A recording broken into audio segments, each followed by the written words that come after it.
रामकृष्ण हरी मंडळी, हिवाळ्यात ना लिंबाच्या झाडाला भरपूर लिंबू लागतात आणि उन्हाळ्यात काय होते की लिंबू महाग होतात. मग हिवाळ्यातच आपण अशा पद्धतीने लिंबाचे जर प्रीमिक्स तयार केले तर किती मजा येईल ना. चला अशा पद्धतीनेच आज ना मी तुम्हाला लिंबाच्या प्रीमिक्सची रेसिपी घेऊन आलेली आहे. रेसिपीला सुरुवात करून घेऊया. उन्हाळ्यात अशा पद्धतीने प्रत्येक व्यक्तीसाठी ही एनर्जी ड्रिंक जर तुम्ही दिली तर डिहायड्रेशनसारख्या समस्या उद्भवणार नाहीत. आता लिंबू मी मधून कट करून घेतलेले आहेत आणि यातील जो रस आहे तो आपण एका वाटीमध्ये काढून घेणार आहोत. आता हा रस काढून घेतल्यानंतर आपल्याला 1 वाटी रसापासून प्रीमिक्स तयार करायचं आहे. 1 वाटी लिंबाच्या रसामध्ये आपल्याला 3 वाटी साखर मिसळायची आहे आणि ही साखर आपण अगदी हलक्याशा हाताने मिक्स करून घेणार आहोत.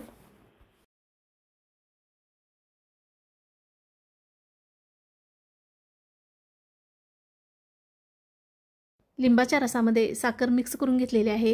हे मिश्रण लिंबाच्या रसामध्ये विरघळून द्यायचे नाही, हलक्याशा हाताने फक्त याला मिक्स करून घ्यायचे आहे.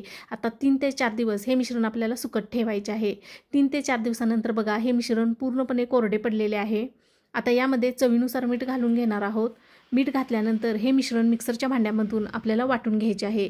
मिक्सरमधून वाटून घेताना 1 सेकंदावर आपल्याला हे मिश्रण वाटून घ्यायचे आहे. जास्त या मिक्सर फिरवायचं नाही, नाहीतर घट्ट गोळा याचा बनवू शकतो. हलक्याशा 30-30 सेकंदावर आपल्याला मिक्सर फिरवून अशा पद्धतीने पावडर तयार करून घ्यायची आहे. बघा या ठिकाणी अगदी बारीक पावडर तयार करून घेतलेली आहे. आता ही तयार झालेली पावडर आपल्याला एका भांड्यामध्ये काढून घ्यायची आहे. वर्षभर हे प्रीमिक्स टिकतं.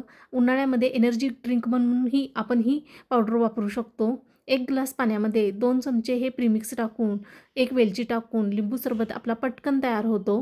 घरातील प्रत्येक व्यक्तीसाठी एनर्जी ड्रिंक म्हणून हे लिंबाचे प्रीमिक्स तुम्ही नक्की ट्राय करून बघा. वर्षभर टिकते.